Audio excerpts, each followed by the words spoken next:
So again, in 1999, she joined the Child and Adolescent Partial Program as a primary therapist. And then in 2002, she became the program director there, overseeing pretty much everything there, including management of the unit and ongoing program development, program evaluation and improvement, initially on-site at our main campus and now off-site. So for 20 years has been the program director there.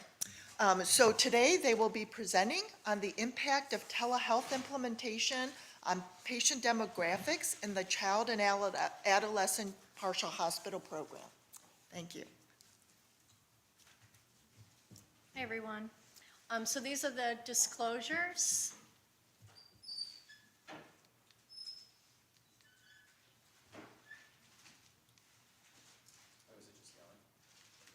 No, it's gone.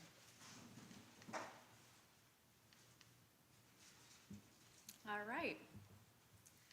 So again, my name is Charlene Weeks, and I am the program director at Child and Adolescent Partial. And I wanted to start just by explaining what Partial Hospital is.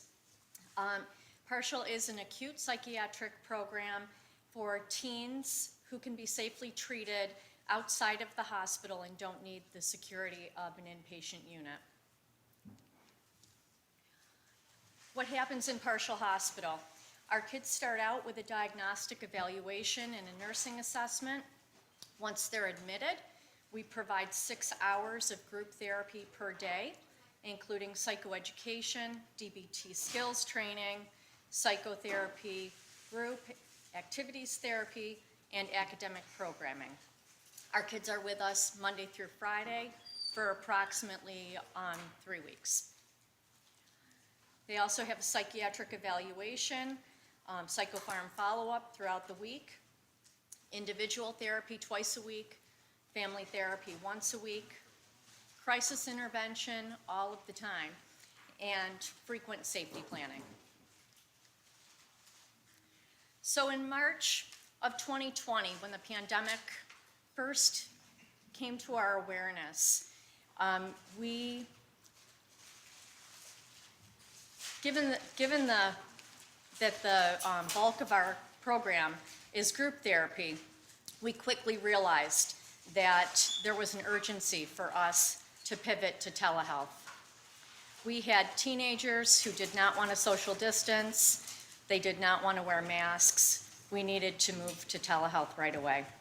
On April 6th, without missing any treatment days and with a full unit, we transitioned to telehealth programming for all of the services that I just mentioned,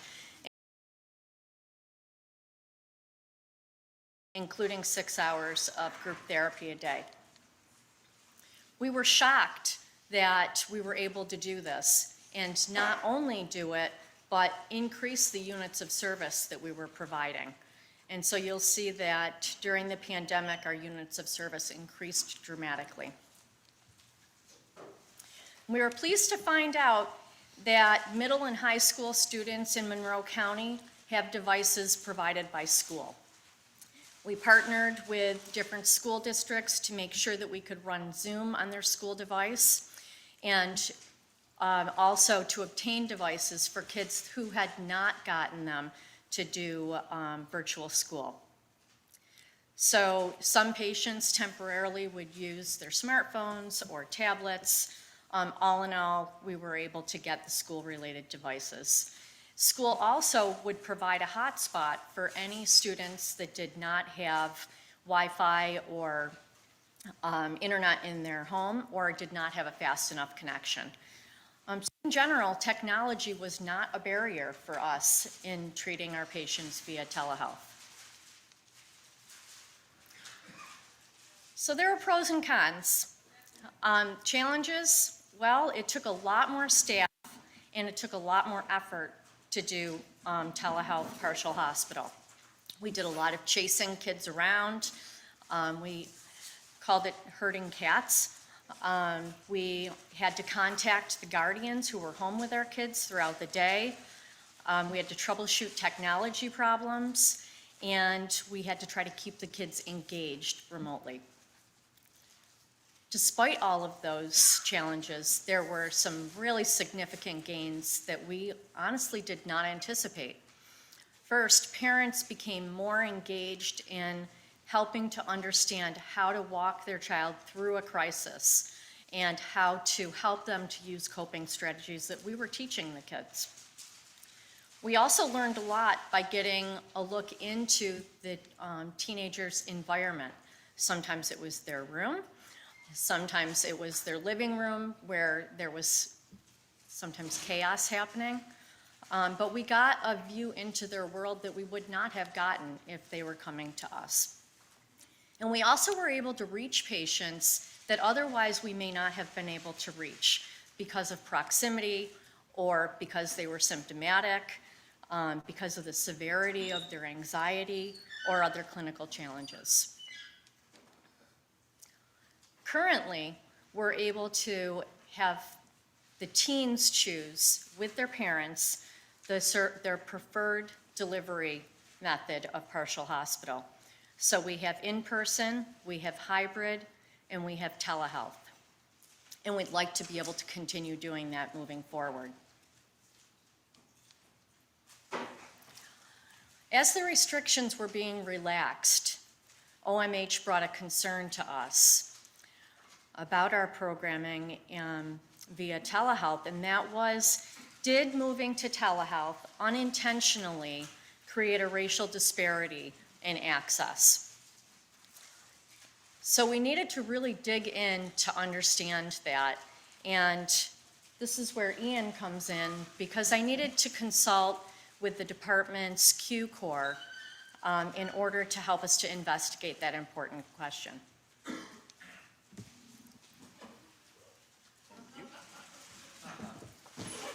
Hey, everybody. So I imagine that much of the reason that you're here is you thought that a good way to spice up your Wednesday afternoon was to hear a white guy talk about race. But as excited as you are about that, I'm a little nervous about the whole thing, so I'm going to stall for a bit, if that's okay. I want to talk a bit about the QCore and give a little bit of an advertisement for the work that we do, because we're a new group in the Department of Psychiatry, and we're looking for business. The QCore was founded, I think, 2-ish years ago. I am one of its 4 founding members, and it's our department's internal quantitative methods consulting service. It's available to faculty, and I should say, and staff, who have some kind of quantitative analysis need, much like the one that Charlene described.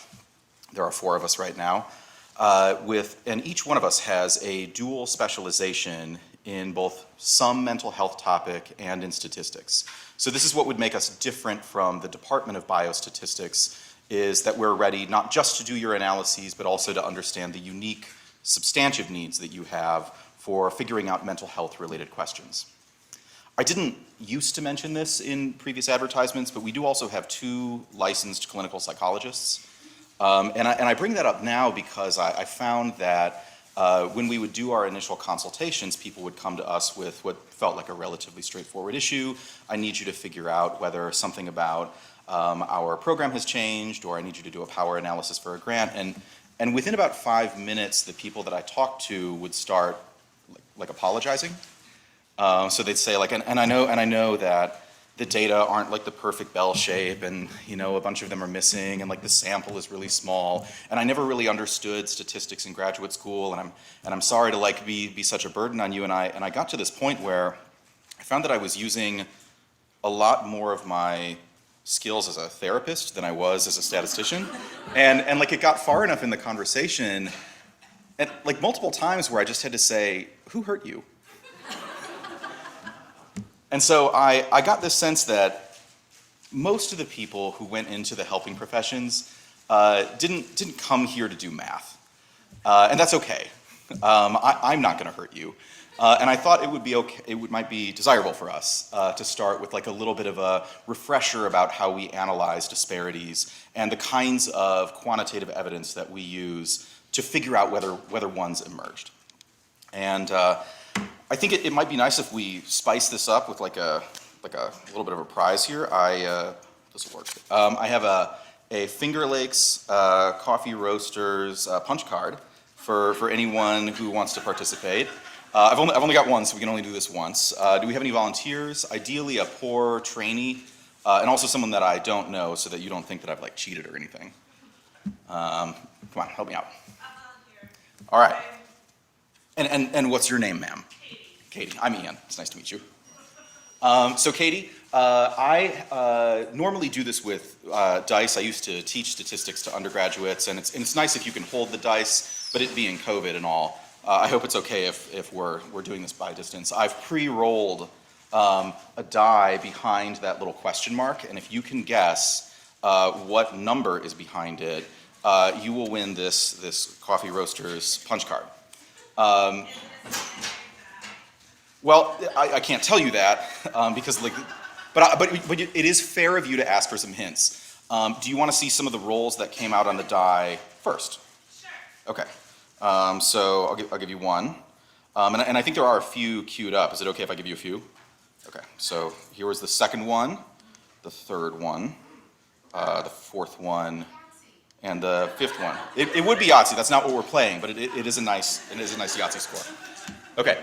Do you want to take a guess at? You know, I'm going to change my original thought. I'm going to go with 3. You're gonna go with 3? Just gonna Oh my God! How did you do that? How is it that you were able to guess that the next roll would be a 3? based on the evidence that I was seeing, it looked like maybe a 3 would not be good. That feels very reasonable to me. So can I ask you a couple of follow-up questions? Do you think that this is a fair die that you're looking at? So if all of this is like the first roll of the same die, the second roll of the same die, is this a fair, normal die? How many rolls did he do with us? 6. They're right there. I don't know if I got enough evidence to tell. You don't think so? But how were you able to guess so accurately? Probably not a fair die. Probably not. Okay. Probably not. Okay. And let's say that I were to believe you on that. Probably I do. What is it that tells you that it's likely unfair? I should be getting some other answers from my die. Okay.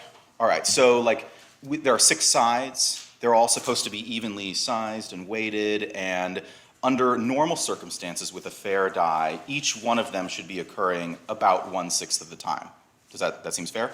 Seems fair. Okay. And if you saw like 6 of the same thing in a row, that would be pretty unlikely to be fair. Okay. And we can even calculate that, but before we do, you've been such a good sport. Can I give you this? Sorry for anyone listening on mic. I'll be right back.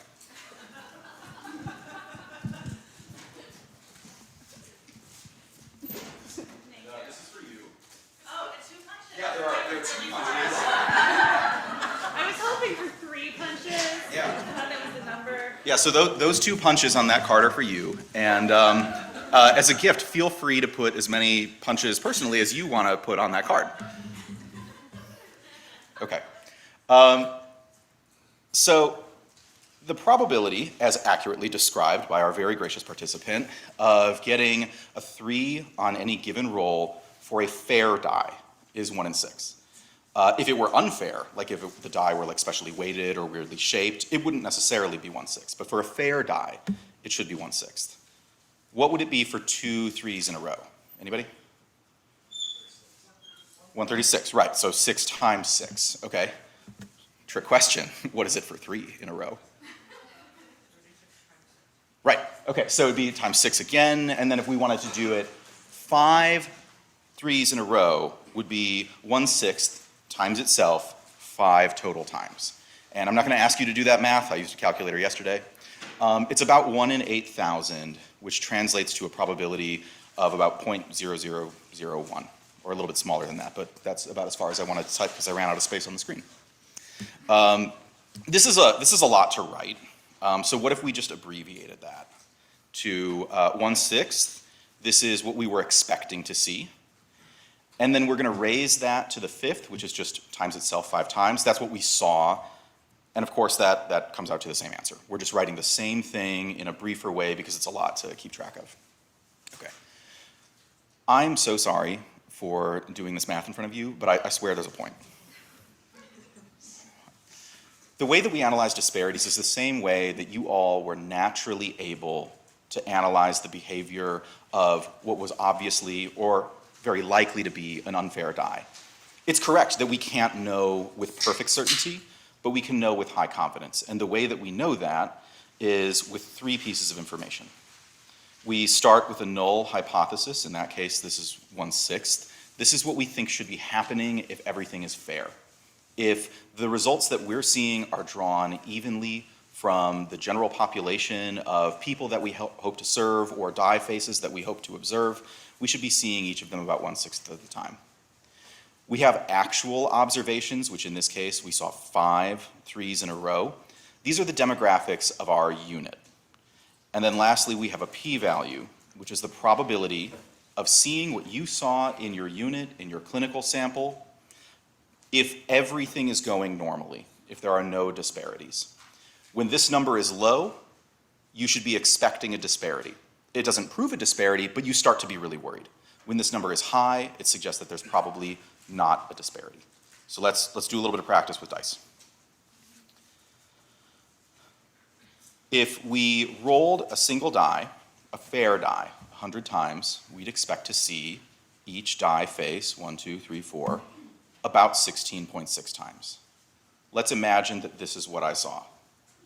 So we get a 16, a 17, a 16, and so on. Is this probably a fair die with no die face disparities?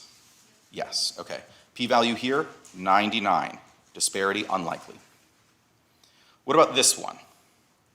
So we roll the die 100 times again, or maybe a new die, and we see really small numbers up on the top, and then we get a 6 89 times out of 100. Disparity?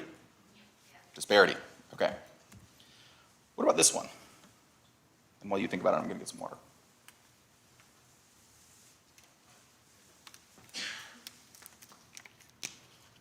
What do we think? Somebody help me out. Yes, disparity? Okay. This one actually not a disparity. I know that these numbers are uneven, but you should expect when you're pulling samples randomly from even a large sample, like when you're pulling people randomly even from a large sample of something like 100, you would expect to see results this uneven about 1/3 of the time. That's what a p-value of 0.32 means. What about this one? Looks pretty similar.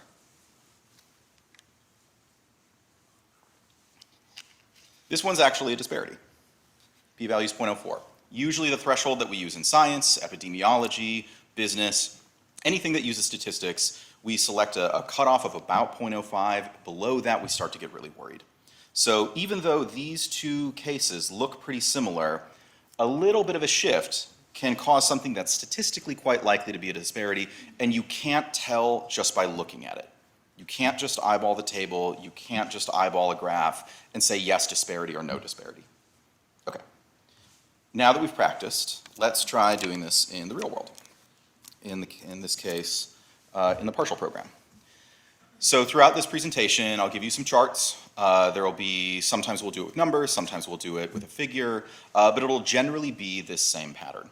So we'll have what we expected to see, or categories on the left, what we expected to see in the middle, and then what we actually saw on the right. So if we were asking whether our patients were drawn fairly and randomly from the county demographics of Monroe, what we would do is ask, what are the different categories that we're normally looking at? How often do we expect to see them based on how many people are in each category in the general population? And then what did we actually see in our clinic? I've got a little star here because I want to point out that I'm aware that we're kind of mixing race and ethnicity here, but for the sake of simplifying the analyses and making sure that we include as many possible people who could have been excluded, I'm going to count Hispanic in the same category as I would white, black, or Asian.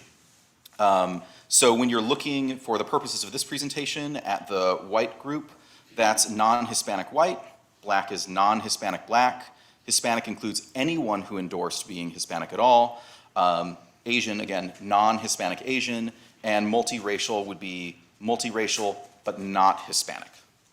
Okay, so Hispanic and then plain Jane of the other categories. Okay, everything that follows is real data. I made up those dice rolls. Come on, I mean, you're looking at me like that die was real. Okay, so here's our strategy for figuring out whether the introduction of virtual programming at the partial hospital program induced a racial disparity. And the way that we figure that out is we look at the 600 referrals, not admissions, but 600 referrals on either side of COVID. So the start of COVID. And the reason that we do that is because we were going all face-to-face for the first 600 patients, and then all virtual for the next 600 patients. We now have a blended program where we can do either, but this is at the beginning of COVID. We want to know what are the demographics of the people who were referred, and then of those people who were referred to us, who was admitted, were they different, where they live, and if they were not admitted, were there different reasons for being not admitted in different groups? Okay, so we'll start with question 1. Were the groups that were admitted, were they admitted at different rates after we initiated virtual? And this will make more sense with a figure. So we've got pre-COVID, and this is post-onset of COVID, right? So this is during COVID. In each category, we're looking at some bars that are not exactly the same, but are quite similar. If you want to see this information over time, we can do that too. Whenever we drill down into particular groups in this presentation, we'll do Black, White, Hispanic, because those are the groups that we have the most people for, and so you're going to get the most stability to tease out this question. So the middle bar here, does this have a laser? Ooh. So this is the onset of the virtual program. And this is a little bit dim, but you can see dots in the back are what we actually observed for our admission rates. On the y-axis here, this is the percentage of each group referred to us that we admitted. And so you can see for each group, it's about 2/3 of the people who are referred to us get admitted before COVID. Then virtual programming starts and no change.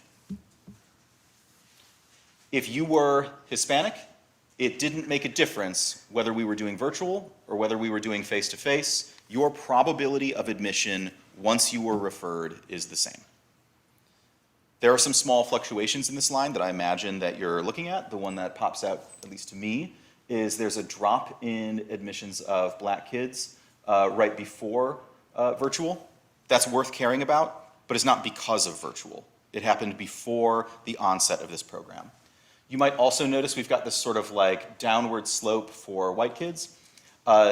This is within the range of the kind of natural population fluctuation that you would expect. If we had a way to turn up the contrast on this figure, you would see that the actual observed amounts are really spiky, consistent. I'll pause here and ask, what are your thoughts? Questions, comments, concerns?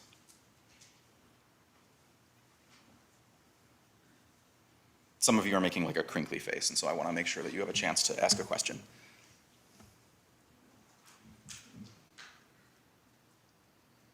Okay, I can move on. And if you change your mind, feel free to interrupt. I'd like for this to be as interactive as possible.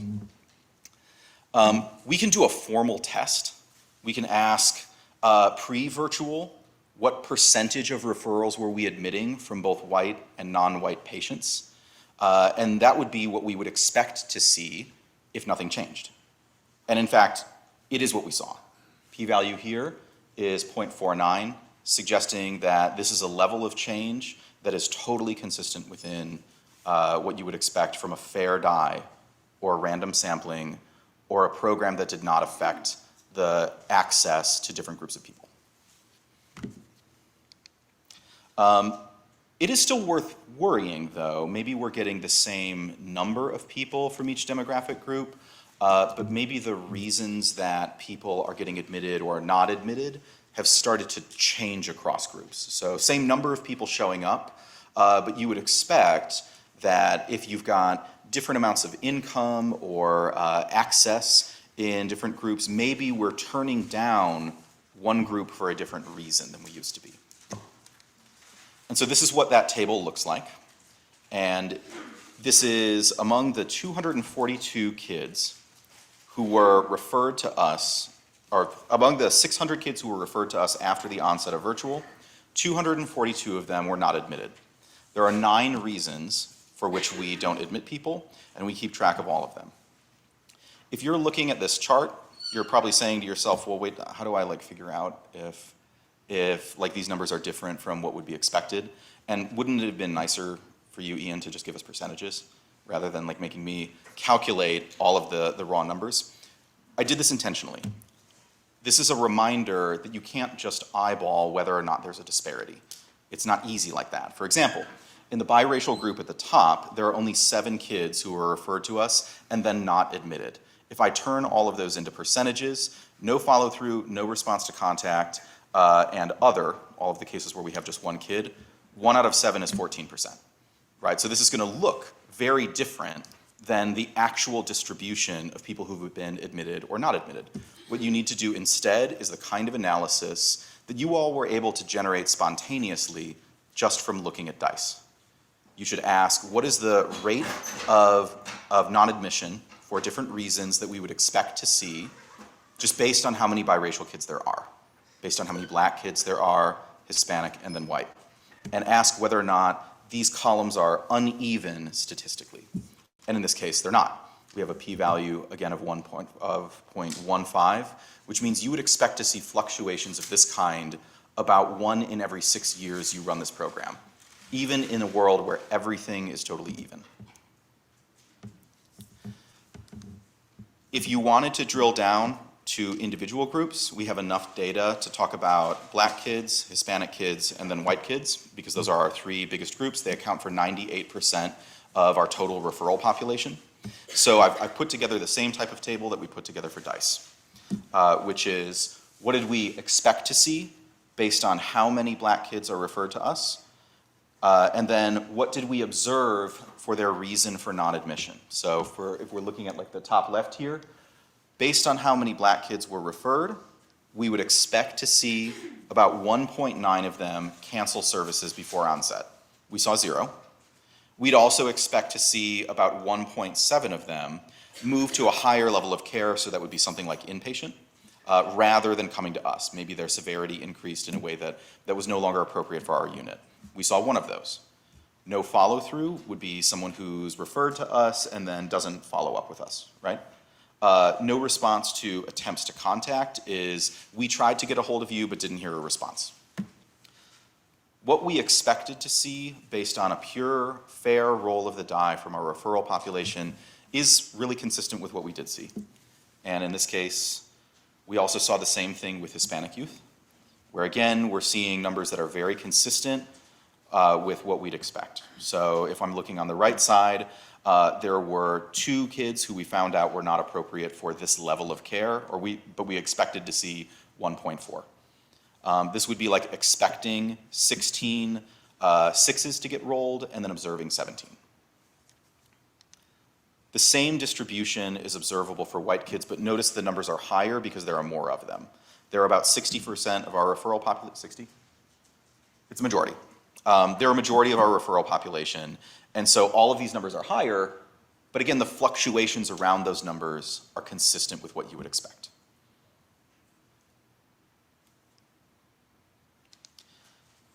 What about geography and income, right? It's possible that we had some kind of issue where the groups that we're admitting are even, the reasons that we're admitting them or not admitting them are even, but maybe the income is somehow affecting who's getting admitted and not. The best way to analyze that would be with actual surveys that ask you, do you have access to the technology that you need to be a part of our program? We don't have those data because they're very hard to get. The second best way of doing it would be figuring out what their household income is and then inferring who's likely to have an iPad or a smartphone or Wi-Fi based on how much money their parents make. We don't have that either because that's also really difficult to get. So the third best way, sorry, if you have the data, I'll definitely analyze them for you. So the third best way of doing that is asking where do they live, and is that the kind of place where people tend to have money? And so you can ask what the median income in a zip code is and ask whether people who are referred to us, they all come from a different set of zip codes, and are we admitting certain zip codes at a rate that is different from how they're referred, right? So are we being choosy about which zip codes we're pulling from, despite the fact that we have a large collection of zip codes that are being referred to us? And in this case, there is a possible disparity pre and post-COVID. So usually the cutoff that we use is 0.05. I want to be extra cautious, and I'm going to call anything that's close to 0.05 a potential disparity. So I've got the orange highlighting there. And this is hard to see because there are so many zip codes. This is everybody who gets referred to us. And you can see if you go line by line, there are some differences pre and post-COVID. And remember, we started virtual right at COVID onset, so you can kind of ask, was there a change that we should be worried about? So one way of trying to figure that out would be to take your top richest zip codes and compare them to your bottom richest or poorest zip codes and see whether or not those are getting referred at differential rates. Because if you're just looking at like each individual zip code, does anyone know where 14625 is? I don't, in the interest of honesty. Is that you, Brian? This is like a very disparate place, or? Okay. Well, good. I hope it goes well. So here's what we found. So on the left, you have everything before we went online. On the right, everything after online. The darker bar is the percentage of non-admissions that came from the bottom 25%, and the non-admissions that came from the top 25%. And they were somewhat unequal before we went online. They have equalized after going online. However, I emphasize this change is consistent with what you would expect from random sampling. We have a p-value of 0.49. You would expect changes like this from year to year, about 1 every 2 years, right? This is very normal. But it is an optimistic trend that if anything did happen with this program, it actually equalized our income distribution better than doing face-to-face only. And there are lots of reasons to expect that. It's really difficult for a parent who has to be working 2 shifts but lives just a little bit farther away from us to be able to bring their kid in every single day. Virtual increases access to people who otherwise wouldn't have had it. Also, those same people who might be from poorer areas of the city of Rochester that you're worried about not having access to technology or a smartphone or Wi-Fi are also probably the people who have difficulty procuring reliable transportation. The same kinds of things that would cause you to be worried about a disparity in virtual, you should be worried about with in-person. Okay. What about outcomes, though? Right, so everything that we've talked about here is whether there's a differential benefit or disadvantage to particular racial groups. We don't have enough data to do outcomes analysis by racial group yet, because we've only started going back to 2 simultaneous programs in the last 6 months. But one of the things that we can do is compare whether kids benefit more from virtual or more from in-person, because you would be worried about that, right? If you have 2 different programs, one is more effective, they both cost the same, why don't you do the more effective one and get rid of the one that's less effective? So let's start with what happens when we're at admission. We have 5 different, or I guess this would be 7, because I can count. So we have 7 different clinical outcomes that we care about. These are all promise measures. If you've heard of the promise measures before, they're designed to be measuring mental health symptoms in children. These are the pediatric versions. Also, we've been able to implement in our clinic computer adaptive testing. This means that the questions that get asked to kids change based on the answers that they've given earlier in our symptom assessments. This is basically magic, because at the same time that you shorten your survey, taking up less time doing assessment, you're also able to get more accurate results because you're asking more targeted questions in a systematic way. So these are our results. On the y-axis, going up and down, you've got T-scores. A T-score of 50 would be perfectly normal in the general population. That would be a healthy kid who's maybe even a little bit boring. 50 is what you're going for. Anything above 57 to 60 is in the clinical range. Anything above 65 would be severely clinical. What you're looking at for each of these dots, with a green dot, you're looking at face-to-face. This is the average face-to-face score coming in. And then the orange dot is hybrid. There are two cases where we've noticed some differences. The first is in cognitive dysfunction, where kids who come face-to-face are statistically, they have higher cognitive dysfunction scores by two out of a really wide range. So it is consistent. It is the kind of thing you would expect to be statistically reliable, but as you can see, it's small. There's a bigger difference with peer stress, where kids who prefer hybrid, and the way that we can tell that is what they had at baseline, kids who had higher peer stress tend to prefer hybrid. These are not disparities on their own. They tell you what children's preferences are, because we let them choose, we let their families choose, and this shows you that kids who have more ADHD-like symptoms prefer to be in person, kids who have higher peer distress prefer to be virtual. That makes sense. What you would be worried about if a program is differentially effective is whether they improve at different rates. So we should be expecting downward sloping lines for all of these bars, all of these graphs, and I'll show you what they are in a minute. What you want to be looking for is when the lines are not parallel. Parallel lines means both groups are getting better at the same rate, which means they're getting the same benefit from treatment.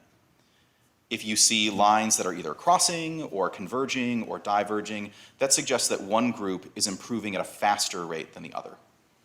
And we're not just looking for like a little bit of non-parallelism, we're looking for a lot, right? Because we should expect some fluctuation for each kid. Some kids will get better a little bit faster, some will be a little bit slower. So the lines won't be perfectly parallel, but that's what you're looking for.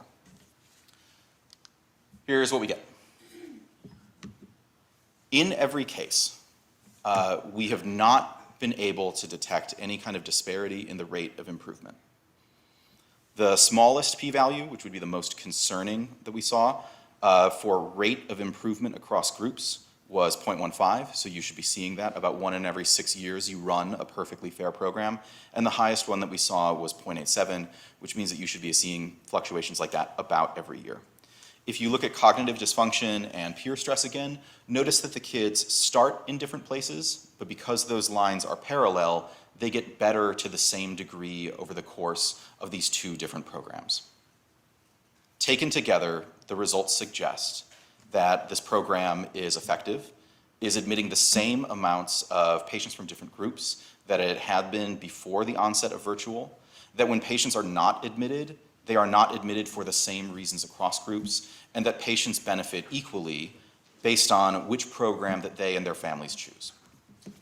If you're interested, I don't have a p-value for this because we only have one group, but these are our satisfaction results. So you can see that well over 75% of parents who received virtual, this is virtual only, we don't have enough data yet for a new program because not every parent fills out satisfaction.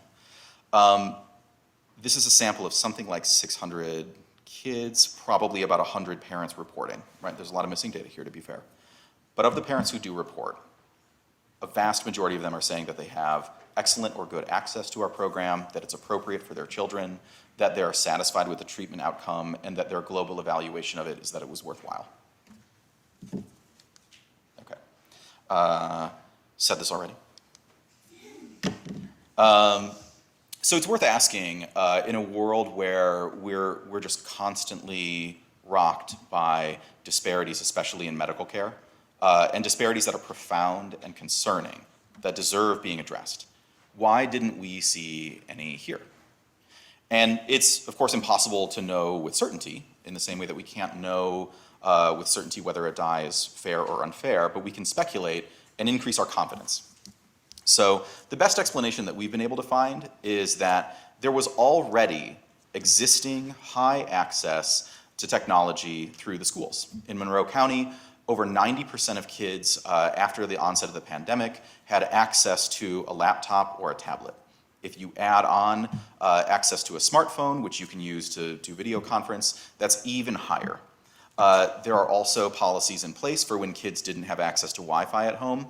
Post the onset of COVID, schools were able to provide them with hotspots. In the instances when we had patients on our referral list who were interested in attending our program who didn't have access to any of those technologies, we worked actively with schools and parents to ensure that they did get access and so that they could get care. This is an example of being collaborative with parents, families, and even surrounding institutions to make sure that the kind of thing that maybe 10, 20, or 30 years ago would have produced a racial disparity in care did not in this case. It's worth being worried. And I'm glad that we did this investigation because it showed us that all the effort that we put into making sure that we had a fair program ended up paying off. There are two caveats I should mention in the interest of fairness. Some disparities are subtle, and it's possible that the analyses that we've conducted have missed something. For example, if you roll some dice and, or you flip a coin and you get 50-50 heads, but all of the heads happen first and then all of the tails happen second, there would be something weird about that coin. It might not be unfair, but it certainly doesn't seem normal. And it's possible that there's some sort of subtle pattern that we've missed here, and if you've got a good idea for what it is, we want to hear it.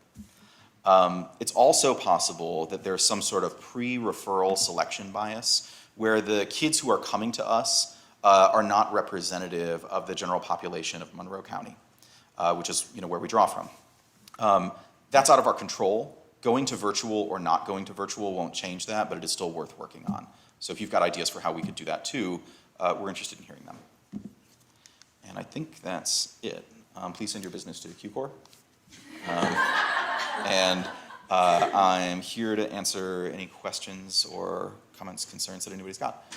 Yeah. Hi.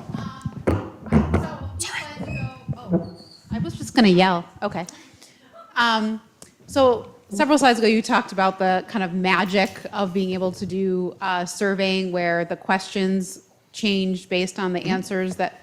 So all of the questions you're talking about, all that analytical, all that survey analysis, does that happen with things that exist in the record or things that exist outside of the record? Sure. Can I beg for just a minute while I let this microphone drop, but not in a profound way, it's just like loose. So your question is, did we do that in the record or out of the record? That's done in a survey platform called REDCap that's run by the university. It's HIPAA compliant, and then we enter the results into the medical record in our progress notes. So all of this is documented. This is the kind of stuff that our clinicians share with each other, and it's one of the ways that we talk about whether or not our patients are improving. But we were able to do that because we had the flexibility to. Yeah. Spiffy. It's also free if anybody wants to do it.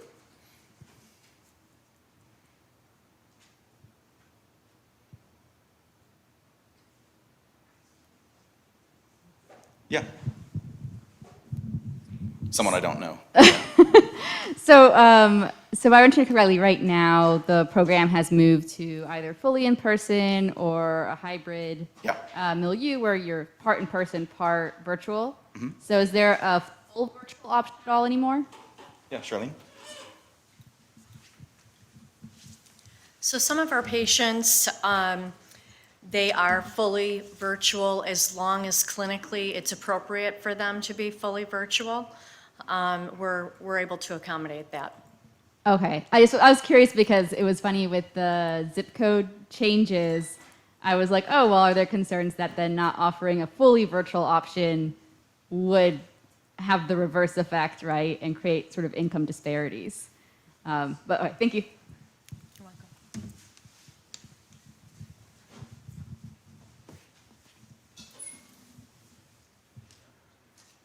Any other questions?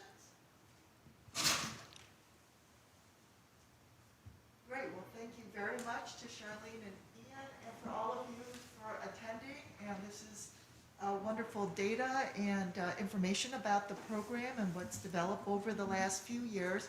And then it'll be interesting to see what we hear more about as that hybrid and other options for treatment continue to unfold. Thank you very much.